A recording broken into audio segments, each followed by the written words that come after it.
Sa Taguig naman, nagkatensyon sa isang evacuation center ng pagsarahan ng gate ang isang kongresistang may dalang ayuda para sa mga nasalanta. Gate ng lokal na pamahalaan, sa kanila dapat muna idaan ang mga ayuda. Nasa frontline ng balitang yan si Marian Enriquez.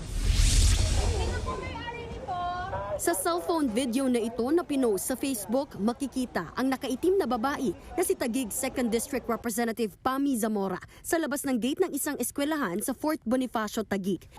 Ginawang evacuation center yan matapos ang pananalasa ng habagat at bagyong Karina. Mamimigay sana siya ng ayuda pero Ayaw po ako papasukin. Ayaw po ako papasukin. Okay, ito na po kami. Sir, wala naman po. Respeto lang po. sa huli hindi napasok ni Zamora ang eskwelahan para mamigay ng ayuda. Pinuntahan ng News 5 ang nasabing paaralan. Nang makausap ko naman ang isang staff sa loob ng eskwelahan na tumangging humarap sa kamera, ito ang sinabi niya. Kaninong order lang daw na hindi siya papasukin? Yung sa DSWD local na lang natin, sila magsusupply. Pero ano nga daw yung protocol? Bakit ang ayaw magpapasok? Ayun nga, siguro, mag-ano muna sila. Coordinate na. Ayon naman sa mga residente, sana pinayagan na lang ang ayuda mula sa kongresista. Mali yun, dapat pinapasok, dapat. Bakit? Dapat may bigay yung mga ayuda na bibigay ni Pani. Sayang yung ayuda. Aba, tulong din po yung sa nabaha. Kami nga po nagpalista doon, wala naman kami nakuha eh. Nag-evacuate din kami.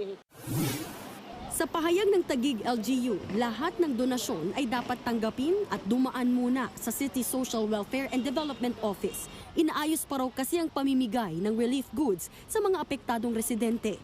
Bago pa man daw magpandemya, ganito na ang kalakaran. Hindi pinapayagan ng Taguig City ang sino man o anumang grupo na dumiretso sa evacuation center para maipamigay ang ayuda. Hindi lang daw ito sa Taguig, pati raw sa iba pang government offices. Sagot naman ni Congresswoman Zamora, wala siyang panahon para sa pamumulitika. Gusto lang daw ng kanyang opisina na maghatid ng tulong. Dagdag pa ni Zamora, DSWD relief packs ang kanilang ipamimigay na galing sa gobyerno at buwis ng taong bayan. Hindi raw tamang harangin yan dahil lang sa politika. Base naman sa Administrative Order noong 2021 ng DSWD tungkol sa pamimigay ng food and non-food items sa mga mambabatas para sa ayuda, aaprubahan muna ng Regional Director ang request ng mambabatas. Pero DSWD personnel ang mamamahala sa pamimigay ng ayuda sa mga benepisyaryo, kasama man o hindi ang mambabatas.